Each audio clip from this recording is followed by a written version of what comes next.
Hello guys, welcome back to our channel. இந்த வீடியோவில் நம்ம எதை பற்றி பார்க்க போகிறோம்னா ஃபெபனாச்சி ரீட்ரேஸ்மெண்ட் டூலை பற்றி தான் பார்க்க போகிறோம். இது முழுக்க முழுக்க ஒரு பிகினர் ஃப்ரெண்ட்லி வீடியோவாக இருக்கும். நீங்கள் மார்க்கெட்டுக்கு ஒரு பிகினராக இருக்கீங்கன்னா இந்த வீடியோவை நீங்கள் மறக்காமல் வாட்ச் பண்ணுங்கள். அண்ட் எக்ஸ்பீரியன்ஸ்டு ட்ரேடராக இருந்தாலும் உங்களுக்குமே இந்த வீடியோ பார்த்தீங்கன்னா ரொம்ப ரொம்ப ஹெல்ப்ஃபுல்லாக இருக்கும். இந்த வீடியோவை ஃபுல்லாக ஸ்கிப் பண்ணாமல் பாருங்கள் அண்ட் சப்ஸ்கிரைப் பண்ணிட்டு பாருங்கள். ஓகே, ஃபர்ஸ்ட் ஆஃப் ஆல் இந்த வீடியோவில் எதெல்லாம் கவர் பண்ண போகிறோம்னு பார்த்தீங்கன்னா ஃபெபனாச்சி ரீட்ரேஸ்மெண்ட் டூல்னா என்ன, அதை எதுக்கு யூஸ் பண்ணுறோம், அது எந்த மார்க்கெட்டில் யூஸ் பண்ணணும், அண்ட் அதோட லெவல்ஸ் அண்ட் செட்டிங்ஸ், இதை பற்றிலாம் ஃபுல் அண்ட் ஃபுல் இந்த வீடியோவில் பார்க்க போகிறோம். இதை தான் பார்த்தீங்கன்னா கவர் பண்ண போகிறேன் இந்த வீடியோவில். ஓகே, இப்போ நீங்கள் நார்மலாக மார்க்கெட்டில் ஒரு சப்போர்ட் லெவல் ஒரு ரெசிஸ்டன்ஸ் லெவல் வரைஞ்சிருப்பீங்க. ஓகேவா, மார்க்கெட்டு சப்போர்ட்லேருந்து ரெசிஸ்டன்ஸுக்கு போகிறப்ப எப்படி போகும் நீங்கள் வாட்ச் பண்ணியிருந்தீங்கன்னா உங்களுக்கு நல்லாவே தெரிஞ்சிருக்கும். ஒரு மாதிரி ஜிக்ஸாகாக போகும். சம்டைம்ஸ் பார்த்தீங்கன்னா ஸ்ட்ரைட்டாகவே போய் ரெசிஸ்டன்ஸை டச் பண்ணிடும். ஆனால் அதிகபட்ச நேரம் பார்த்தீங்கன்னா கொஞ்சம் மேலே போயிட்டு அகைன் கீழே வரும், அகைன் திருப்பி மேலே போகும், அகைன் கீழே வரும். இதை நல்லாவே நீங்கள் வாட்ச் பண்ணியிருப்பீங்க. உங்களுக்கு இது ஏன் நடக்குதுன்னு சொல்லி புரியாமல் கூட இருந்திருக்கலாம். இந்த மாதிரியான மார்க்கெட்டு ஜிக்ஸாக்காக இருக்கிறப்ப கீழே வந்துட்டு போதில்ல, இந்த மாதிரியான இடத்துல நம்ம என்ட்ரி எடுக்கிறதுக்காக தான் ஃபெபனாச்சி டூலை பார்த்தீங்கன்னா ஃபர்ஸ்ட் ஆஃப் ஆல் யூஸ் பண்ணுறோம். ஓகே, இப்போ நெக்ஸ்ட் ஃபெபனாச்சி டூலை இந்தியன் மார்க்கெட்டில் மட்டும் தான் யூஸ் பண்ணணுமா ப்ரோ, கிரிப்டோ ஃபாரெக்ஸ்லாம் யூஸ் பண்ணக்கூடாதா, இல்லை கிரிப்டோவில் மட்டும் தான் யூஸ் பண்ணணுமா, இந்த மாதிரியான டவுட்ஸ் எல்லாம் இருக்கும் நிறைய பேருக்கு. ஃபெபனாச்சி டூலை பொறுத்தளவுக்கு நீங்கள் எல்லா மார்க்கெட்டுமே இதை யூஸ் பண்ணலாம். ஓகேவா, ஒரு மார்க்கெட்டுக்கும் அக்ரெசிவ்னஸ் தான் கொஞ்சம் வேற மாதிரி இருக்கும். இந்தியன் மார்க்கெட் பார்த்தீங்கன்னா கொஞ்சம் காமாக இருக்கும், ஃபாரெக்ஸ் கொஞ்சம் அக்ரெசிவாக இருக்கும், கிரிப்டோ அதை விட கொஞ்சம் அக்ரெசிவாக இருக்கும். ஸோ இதுக்கான அக்ரெசிவ்னஸ் தான் கூடுமே தவிர்த்து மற்றபடி ஒரு ரீட்ரேஸ்மெண்ட்டுங்கிறது ப்ராப்பராக எல்லாத்துலேயுமே நடக்கக்கூடிய ஒன்று தான். ஸோ அதனால சம்டைம்ஸ் பார்த்தீங்கன்னா எல்லா மார்க்கெட்லேயுமே ஃபெயில் ஆகும். ஓகேவா, எல்லா டைமுமே ப்ராப்பராக வந்து ரீட்ரேஸ்மெண்ட் ஆகிட்டு இருக்காது.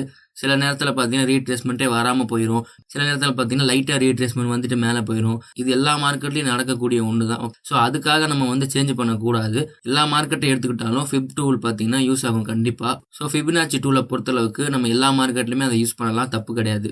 ஓகே, இப்போ நெக்ஸ்ட் ஒன்று, ஃபெபனாச்சி டூலை எந்த மார்க்கெட்டில் யூஸ் பண்ணலாம், சைடுவேஸ் மார்க்கெட்டில் யூஸ் பண்ணலாமா இல்லை ட்ரெண்டிங் மார்க்கெட்டில் யூஸ் பண்ணலாமான்னு சொல்லி உங்களுக்கு டவுட் இருக்கும். எப்பயுமே உனக்கு தெரிஞ்சுக்கங்க, ஃபெபனாச்சி டூலுன்னு கிடையாது.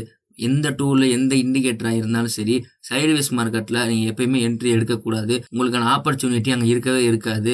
நீங்கள் அங்கே போய் அனாலிசிஸ் பண்ணவே கூடாது. ஃபர்ஸ்ட் ஆஃப் ஆல் சைடுவேஸ் மார்க்கெட்டுங்கிறது மார்க்கெட் கன்சால்டேட் பண்ணிக்கிட்டு இருக்கு. அது எங்கிட்டு பிரேக் ஆகும்னு சொல்லி நம்மளால சொல்ல முடியாது. ஒன்று மேலே பிரேக் ஆகலாம், இல்லை கீழே பிரேக் ஆகலாம். நம்ம பிரேக் ஆனதுக்கு அப்புறம் வேணால் நம்ம என்ட்ரி போகலாமே தவிர்த்து சைடுவேஸ்குள்ளே இருக்கிறப்பவே நம்ம என்ட்ரி போகிறது ரொம்ப ரொம்ப ஆபத்து. ஓகேவா, ஒரு நேரம் உங்களுக்கு ப்ராஃபிட் தரலாம், அது எல்லா நேரமும் நடந்துட்டு இருக்காது. ஸோ முடிஞ்ச அளவுக்கு சைடுவேஸ் மார்க்கெட்டில் என்ட்ரி எடுக்கிறத அவாய்ட் பண்ணிடுங்க. ஸோ இப்போ ஃபிப் டூவில் சைடுவேஸ் மார்க்கெட்டில் என்ட்ரி எடுக்கலாமான்னு கேட்டிங்கன்னா எடுக்கக்கூடாது. ஏன்னா ட்ரெண்டிங் மார்க்கெட் தான் ஜிக்ஸாக்காக இருக்கும், சைடுவேஸ் மார்க்கெட் அப்படி இருக்காது. ஓகேவா, ஸோ அதனால ஃபிப் டூவில் பொறுத்தளவுக்கு ஜிக்ஸாக்காக எங்கே மொமெண்டம் நடக்குதோ அங்கே மட்டும்தான் ஃபிப் டூவில் யூஸ் பண்ணி நம்மளால் என்ட்ரிக்கு போக முடியுமே தவிர்த்து வேறு எங்கேயுமே நம்மளால் என்ட்ரி போக முடியாது. இப்போ உங்களுக்கு டவுட் வரும், ப்ரோ ஜிக்ஸாக்னா என்ன ப்ரோ, எனக்கு குழப்பமாக இருக்குது, ஜிக்ஸாக்னா எனக்கு தெரியலன்னு சொல்லியிருப்பாங்க. ஓகேவா, நான் ஆல்ரெடி சொல்லியிருந்தேன் இந்த வீடியோ பிகினர் ஃப்ரெண்ட்லி தான். ஒரு பிகினராக இருந்தீங்கன்னா உங்களுக்கு இதை பற்றி புரியாது. இப்போ நான் ஜிக்ஸாக்னா என்னன்னு சொல்லிடுறேன். ஓகேவா, இப்போ இந்த சார்ட்டில் இந்த மொமெண்டத்தை பாருங்கள். மார்க்கெட் இப்படியே கீழே வந்திருக்கு, அகைன் மேலே போயிருக்கு, அகைன் கீழே வந்திருக்கு, அகைன் மேலே போயிருக்கு. இந்த மாதிரி பார்த்தீங்கன்னா மேலேயும் கீழேயும் போயிட்டு வருதா ரீட்ரேஸ்மெண்ட் எடுத்துகிட்டு. ஸோ ஆனால் எண்ட் ஆஃப் த டே பார்த்தீங்கன்னா அதோட கீழே வர்றதை பார்த்தீங்கன்னா அது நிப்பாட்டலை. கேரக்டர் பார்த்தீங்கன்னா செல் சைடு தான் வந்துட்டு இருக்கு. என்னதான் அது மேலே போனாலும் அது கீழே வர்றதை நிப்பாட்டலை. ஸோ இதுதான் பார்த்தீங்கன்னா ஜிக்ஸாக் மொமெண்டம். இது வந்து செல் சைடுக்கும் நடக்கும் அண்ட் பை சைடுக்கும் நடக்கும். பை சைடுக்கு பாருங்க, இங்கேருந்து மேலே போயிருக்கா, அகைன் கொஞ்சமாக ஃபால் ஆயிருக்கா, அகைன் மேலே போயிருக்கா. இதுதான் பார்த்தீங்கன்னா ஜிக்ஸாக்கு. ஓகே, இப்போ உங்களுக்கு மார்க்கெட் ஜிக்ஸாக்கா எப்படி இருக்குன்னு சொல்லி நல்லாவே தெரிஞ்சிருக்கும். இதுக்கப்புறம் என்ன பார்க்க போகிறோம்னா ஃபெபனாச்சி ரீட்ரேஸ்மெண்ட்டோட செட்டிங்ஸ் பார்க்க போகிறோம். ஓகேவா, ஃபர்ஸ்ட் ஆஃப் ஆல் நீங்கள் உங்கள் ட்ரேடிங் வியூ ஓப்பன் பண்ணிக்கோங்க. நீங்கள் ட்ரேடிங் வியூ ஓப்பன் பண்ணாலும் சரி, இல்லை நீங்கள் ப்ரோக்கரில் தான் ட்ரேட் பண்ணுவீங்க, ப்ரோக்கர் சார்ட் பார்த்து தான் நான் ட்ரேட் பண்ணுவீங்கனாலும் அந்த ப்ரோக்கர் சார்ட்டை கூட ஓப்பன் பண்ணிக்கோங்க. நீங்கள் எந்த சார்ட்டை வேணாலும் ஓப்பன் பண்ணிக்கோங்க. இப்போ சைடில் பார்த்தீங்கன்னா இந்த கார்னரில் டூல் செக்ஷன் இருக்கா, இதில் தேர்ட் ஒன்ல இந்த ஆரோவை கிளிக் பண்ணிங்கன்னா ஃபர்ஸ்ட் ஒன் இருக்கு பாருங்க, ஃபெப் ரீட்ரேஸ்மெண்ட். இதுதான் பார்த்தீங்கன்னா Fibonacci retracement tool. First of all ஓகேவா, அதை செலக்ட் பண்ணிவிட்டு ஜஸ்ட் நீங்கள் மவுஸில் ஒரு கிளிக் பண்ணி அகைன் ஸ்க்ரோல் பண்ணி அகைன் ஒன் டைம் டேப் பண்ணிங்கன்னா இதுதான் பார்த்தீங்கன்னா ஃபெபனாச்சி ரீட்ரேஸ்மெண்ட் டூல். ஸோ இப்போ நம்ம இதில் நிறைய செட்டிங்ஸ்லாம் மாற்ற வேண்டியது இருக்குது. அது எப்படின்னு சொல்லி சொல்கிறேன். அகைன் நீங்கள் இதில் ஜஸ்ட் ஒரு கிளிக் பண்ணிங்கன்னா உங்களுக்கு மேலே இந்த மாதிரி ஆப்ஷன் வரும். இதில் செட்டிங்ஸ் இருக்குல்ல, செட்டிங்ஸை கிளிக் பண்ணிக்கங்க. ஓகே, கிளிக் பண்ணிட்டீங்கன்னா இதில் பார்த்தீங்கன்னா இந்த மாதிரி நிறையா வேல்யூஸ் இருக்கா. இதில் ஒன் பை ஒன்னாக பார்த்தீங்கன்னா நம்ம ரிமூவ் பண்ணணும். ஏன்னா நமக்கு இதில் சில வேல்யூஸ் பார்த்தீங்கன்னா தேவைப்படாது. நம்ம தேவைப்படுற வேல்யூஸ் மட்டும்தான் வச்சுக்கணும். இதில் ஃபர்ஸ்ட் ஆஃப் ஆல் 0 பார்த்தீங்கன்னா டிக்கில் இருக்கட்டும், 0.236 டிக் ரிமூவ் பண்ணிடுங்க. 0.05 டிக்கில் இருக்கட்டும், 0.382 ரிமூவ் பண்ணிருங்க. 0.618 டிக்ல இருக்கட்டும், 0.786 டிக்ல இருக்கட்டும், 1 பார்த்தீங்கன்னா டிக்ல இருக்கட்டும், இதுக்கப்புறம் இருக்க பேலன்ஸ் எல்லாமே பார்த்தீங்கன்னா அன்டிக் பண்ணிடுங்க. ஓகேவா? ஸோ ஆக மொத்தத்தில் நமக்கு எது எது டிக்கில் இருக்கணும்னா 0, 0.5, 0.618, 0.786, 1 இந்த 5 லெவல்ஸ் மட்டும் தான் நமக்கு டிக்ல இருக்கணும். ஸோ இப்போ நெக்ஸ்ட் ஒன்று என்னன்னா, அகைன் கீழே ஸ்க்ரோல் பண்ணீங்கன்னா இந்த இடத்துல வேல்யூஸ் இதை நீங்க பர்சன்டேஜ்னு சொல்லி சேஞ்ச் பண்ணிக்கோங்க. நெக்ஸ்ட் ஒன் பார்த்தீங்கன்னா லெஃப்ட்னு சொல்லி இருக்கும். இதில் நீங்க ரைட் செட் பண்ணிக்கோங்க. ஏன்னா நீங்க ஃபெப் டூல் யூஸ் பண்றப்ப கேண்டில்ஸ் பார்த்தீங்கன்னா லெஃப்ட் சைடு தான் இருக்கும். ஓகேவா? ரைட் சைடு பார்த்தீங்கன்னா இன்னும் வந்திருக்காது. அப்போ உங்களுக்கு அதை பார்க்க நல்லா விசிபிலிட்டியா தெரியும். இது லெஃப்ட் சைடு இருந்துச்சுன்னா உங்களுக்கு தெரியாது. அதுக்காக இதை நீங்க ரைட் சைடு சேஞ்ச் பண்ணிக்கோங்க. அந்த லேபிள்ஸ்ல ரைட் கிளிக் பண்ணிக்கோங்க. ஓகேவா? நெக்ஸ்ட் இதுல பார்த்தீங்கன்னா மிடில் இருக்கட்டும். கரெக்டா? ஓகேவா? நெக்ஸ்ட் ஒன் டெக்ஸ்ட்ல வந்து சென்டர் இருக்கட்டும், இது மிடில் இருக்கட்டும். ஓகேவா? இதெல்லாம் ஓகே. ஃபாண்ட் சைஸ் வந்து உங்களுக்கு தேவையான அளவுக்கு வச்சுக்கோங்க. 14 வச்சுக்கோங்க, இல்லைன்னா 12 வச்சுக்கோங்க. என்னை பொறுத்தளவுக்கு 12 கொஞ்சம் கரெக்டாக இருக்கும். ஸோ இந்த லெவல்ஸை வச்சுக்கோங்க. அண்ட் பேக்ரவுண்ட் கலர் வேணும், எனக்கு இந்த மாதிரியான கலர் வேணாம், பேக்ரவுண்டில் எனக்கு ஸ்டில் ஒரே கலர் இருந்தால் போதும் அப்படின்னா நீங்கள் இந்த மாதிரி ஏதாச்சும் ஒரு ஒயிட் கலர் இந்த மாதிரி செலக்ட் பண்ணிக்கோங்க. செலக்ட் பண்ணி நீங்கள் ஓகே கொடுத்துட்டீங்கன்னா ஃபைனலி உங்களுக்கு பார்த்தீங்கன்னா இவ்வளோதான் இருக்கும். ஓகேவா? இந்த 5 லெவல்ஸ் மட்டும்தான் இருக்கும். இதுக்கு முன்னாடி பார்த்தீங்கன்னா ஒரு மாதிரி கிளம்ஸியாக ரொம்ப பெருசாக இருந்துச்சு, கலராக இருந்துச்சு, உங்களுக்கு பார்க்கவே கொஞ்சம் குழம்பி இருக்கும். இதுதான் பார்த்தீங்கன்னா ஆக்சுவலாக தேவைப்படுற லெவல்ஸ். அதில் இருக்க லெவல்ஸ் எல்லாமே நமக்கு தேவைப்படாது. நமக்கு எது தேவையான லெவல்ஸோ அதை மட்டும் நம்ம செலக்ட் பண்ணி வச்சுக்கணும். ஓகே, இப்போ நெக்ஸ்ட் பார்ப்போம். இது எப்படி ப்ரோ யூஸ் பண்ணுறது, இது எங்கே யூஸ் பண்ணுறதுன்னு சொல்லி உங்களுக்கு டவுட் இருக்கும். நான் ஆல்ரெடி சொன்ன மாதிரி இதை ஒரு ட்ரெண்டிங் மார்க்கெட்டில் தான் யூஸ் பண்ணணும். ஜிக்ஸாக்காக மொமெண்டம் நடக்கிறப்ப தான் யூஸ் பண்ணணும். இதை எதுக்கு யூஸ் பண்ணுறோம் அப்படின்னா, மார்க்கெட் ட்ரெண்டிங்கில் போயிட்டு இருக்கப்ப நம்ம என்ட்ரி போகணும். அதுக்காக தான் இதை நம்ம யூஸ் பண்ண போகிறோம். ஏன்னா மார்க்கெட்டு வேகமாக மேலே போயிட்டு இருக்கப்ப நம்மளால அந்த கேண்டீனுக்குள்ளே போக முடியாது. உள்ளே போய் அது கொஞ்சம் கீழே வந்தால் தான் நம்மளால போக முடியும். ஸோ அதுக்காக தான் இதை நம்ம யூஸ் பண்ண போகிறோம். இப்போ ஒரு எக்ஸாம்பிள் சொல்கிறேன். இதை பார்த்துட்டு வந்தீங்கன்னா உங்களுக்கு இன்னுமே ஒரு ஐடியா கிடைக்கும் இதை பற்றி. ஓகே, இப்போ மார்க்கெட் 100 ரூபீஸ்க்கு வந்திருக்கு. இந்த இடத்துல ஒரு என்ட்ரிக்கான ஆப்பர்ச்சுனிட்டி இருக்குது, உங்களால் எடுக்க முடியல. ஆனால் இதோட டார்கெட் எங்கே வரைக்கும் போகும்னா 500 வரைக்கும் டார்கெட் போகிறதுக்கு சான்ஸ் இருக்குது. இப்போ நீங்கள் என்ன பண்ணலாம் அப்படின்னா, நீங்கள் என்ட்ரி வந்து 100ல் மிஸ் பண்ணிட்டீங்க, 500ல் தான் டார்கெட்டு. ஆல்மோஸ்ட் பார்த்தீங்கன்னா 200 ரூபீஸ் மார்க்கெட் போயிடுச்சு. இப்போ நீங்கள் என்ன பண்ணுவீங்க, 200ல் போய் நீங்கள் உங்களால் என்ட்ரி எடுக்க முடியாது உடனே. ஸோ அதுக்கு என்ன பண்ணணும்னா நீங்கள் வெயிட் பண்ணணும். ஃபர்ஸ்ட் ஆஃப் ஆல் நான் சொன்ன மாதிரி ரீட்ரேஸ்மெண்ட்டுக்கு வெயிட் பண்ணணும். ரீட்ரேஸ்மெண்ட் வெயிட் பண்ணுறப்ப என்ன பண்ணணும்னா, நீங்கள் 100 to 200 ஃபெப் டூல் யூஸ் பண்ணீங்கன்னா அது உங்களுக்கு ஒரு ரீட்ரேஸ்மெண்ட் லெவல் காட்டும். ஓகேவா? அந்த லெவல் தான் 160. அப்போ நீங்கள் 160ல் என்ட்ரி எடுக்கலாம். ஸோ இதுக்காக தான் பார்த்தீங்கன்னா ஃபெப் ரீட்ரேஸ்மெண்ட் பார்த்தீங்கன்னா யூஸ் பண்ணுறோம். ஒரு டிஸ்கவுண்ட் ஜோன் வரட்டும் கொஞ்சம் மார்க்கெட்டு, அதுக்கப்புறம் நம்ம என்ட்ரி போகலாம் அப்படின்னு வெயிட் பண்ணி என்ட்ரி எடுக்கிறதுக்கு பேர் தான் பார்த்தீங்கன்னா ஃபெப் ரீட்ரேஸ்மெண்ட் என்ட்ரி. ஓகேவா? இதுக்கு பேர் தான் பார்த்தீங்கன்னா ரீட்ரேஸ்மெண்ட் என்ட்ரி. ஏன்னா நம்மளால 200ல் போய் உடனே எடுக்க முடியாது. 200லேருந்து அது கொஞ்சம் ரீட்ரேஸ்மெண்ட்டுக்கு வரணும்.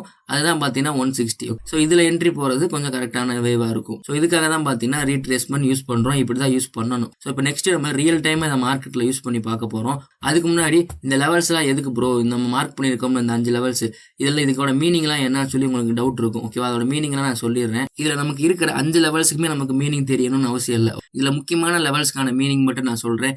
50% இருக்குல்ல, 50%ங்கிறது ஒரு ஸ்ட்ராங் ரீட்ரேஸ்மெண்ட் ஜோனு. 61.8%ங்கிறது ஒரு கோல்டன் ஜோனு, அது ரொம்ப ரொம்ப ஸ்ட்ராங்கான ஜோனு. அண்ட் 78%ங்கிறது டீப் ரீட்ரேஸ்மெண்ட். ஓகேவா? மார்க்கெட் நல்லாவே வந்து கீழே வந்துட்டு ரீட்ரேஸ்மெண்ட் எடுத்துகிட்டு போயிருக்கு அப்படின்னு சொல்லி அர்த்தம். இந்த 3 லெவல்ஸ் தான் பார்த்தீங்கன்னா மெயினான ஒரு லெவல்ஸ். இந்த மற்றபடி இந்த 0, 100ங்கிறத பெருசாக எடுத்துக்கக்கூடாது. அது ஜஸ்ட் ஒரு லெவல்ஸ் தான். அங்கெல்லாம் வந்து ரீட்ரேஸ்மெண்ட்லாம் எடுத்தாலும் நம்ம பெரிய லெவலில் ரியாக்ட் பண்ணக்கூடாது. இந்த 3 லெவல்ஸ் மட்டும்தான் நமக்கு தேவையான ஒரு லெவல்ஸ். அதிகபட்சம் இந்த 61.8, 50 இருக்குல்ல, இதுதான் ஒரு கோல்டன் ரேஷியோ ஜோனு. இந்த ஜோனு தான் பார்த்தீங்கன்னா ஒரு கோல்டன் ரேஷியோ ஜோனு. கேஸ் இப்போ உங்களுக்கு நல்லா புரிஞ்சிருக்கும் இதோட ரீட்ரேஸ்மெண்ட் லெவல்லாம் எதுக்குன்னு சொல்லி. இப்போ நம்ம லைவ் மார்க்கெட்டில் இந்த ஃபெப் டூவில் யூஸ் பண்ணி பார்க்க போகிறோம் எப்படி இருக்குன்னு சொல்லி.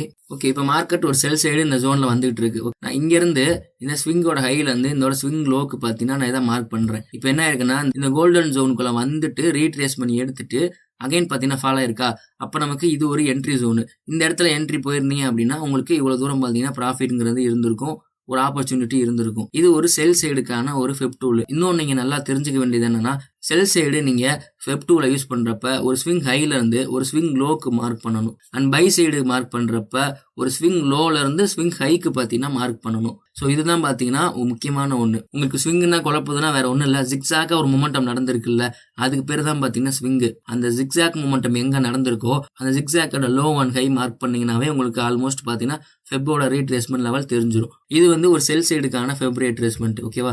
அப்போ ப்ரோ எல்லாமே இது வந்து சக்ஸஸ் தான் ஆகுமா ஃபெப் ரீட்ரேஸ்மெண்ட்? எல்லா டைமே இது ரீட்ரேஸ்மெண்ட் பண்ணிட்டு போகுமான்னு கேட்டிங்கன்னா அப்படி கிடையாது. எல்லா டைமும் பார்த்தீங்கன்னா சக்ஸஸ் ஆகாது. சில சமயம் பார்த்தீங்கன்னா ஃபெயிலும் ஆகும், சில சமயம் ரீட்ரேஸ்மெண்ட்டே ஆகாது. ஓகே, ஓகேவா? பை சைடுக்கு எப்படி ரீட்ரேஸ்மெண்ட் டிரா பண்றதுன்னு பார்ப்போம்.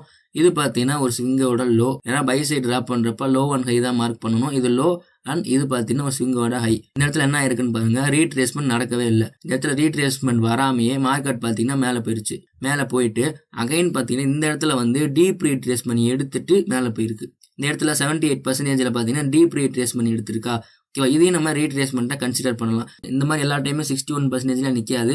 சில சமயம் பார்த்தீங்கன்னா ஸ்ட்ராங்கான ரீட்ரேஸ்மெண்ட்டாக இருக்கும். சில சமயம் பார்த்தீங்கன்னா டீப் ரீட்ரேஸ்மெண்ட்டாக இருக்கும். சில சமயம் பார்த்தீங்கன்னா ஃபெயிலும் ஆகும். ஓகே கைஸ், இப்போ உங்களுக்கு நல்லாவே புரிஞ்சிருக்கும் ஃபெப் ரீட்ரேஸ்மெண்ட்னா என்ன, அது எதுக்கு யூஸ் பண்ணுறோம், எல்லா மார்க்கெட்லையுமே அதை யூஸ் பண்ணலாமா, அண்ட் முக்கியமாக சைட்வேஸ் மார்க்கெட்டில் யூஸ் பண்ணலாமா இல்லை ட்ரெண்டிங் மார்க்கெட்டில் யூஸ் பண்ணலாமா, அதோட லெவல்ஸ்னா என்ன, ஃபெப் ரீட்ரேஸ்மெண்ட்டோட செட்டிங்ஸு, அதுக்கான ஒரு எக்ஸாம்பிள் அண்ட் லைவ் மார்க்கெட்லையுமே ஃபெப் ரீட்ரேஸ்மெண்ட்டை பார்த்தீங்கன்னா செல்லுக்கும் பைக்கும் நான் செட் பண்ணி காட்டியிருக்கேன். இந்த வீடியோவில் இதை பற்றி தான் ஃபுல் அண்ட் ஃபுல் பார்த்துருக்கோம். இந்த வீடியோ பார்த்ததுக்கப்புறம் ஃபெப் டூவில் பற்றி உங்களுக்கு நல்லாவே ஒரு அண்டர்ஸ்டாண்டிங் இருக்குன்னு சொல்லி நம்புகிறேன். அண்ட் இதில் ஏதாச்சும் ஒரு டவுட்ஸ் இருந்துச்சுன்னா மறக்காமல் கமெண்ட்டில் சொல்லுங்கள். நான் நெக்ஸ்ட் வீடியோவில் நான் அதை பற்றி சொல்கிறேன். அண்ட் இதில் ஏதாச்சும் இன்னும் உங்களுக்கு தெரியாமல் இருக்குது, இதை சொல்லியிருக்கணும் ப்ரோ, நீங்கள் இதை மிஸ் பண்ணிட்டீங்க அப்படின்னாலும் அதை நீங்கள் கமெண்ட்டில் சொல்லுங்கள். நான் நெக்ஸ்ட் இன்னொரு வீடியோ இதுக்குன்னே ஸ்பெசிஃபிக்காக ரெடி பண்ணி கூட நான் மிஸ் பண்ணது எல்லாத்தையுமே போடுறேன். ஓகே கைஸ், இந்த வீடியோ பிடிச்சிருந்தா மறக்காமல் சப்ஸ்கிரைப் பண்ணிட்டு பாருங்கள். நெக்ஸ்ட் ஒரு நல்ல வீடியோவில் வந்து உங்களை பார்க்குறேன். Bye guys, happy trading.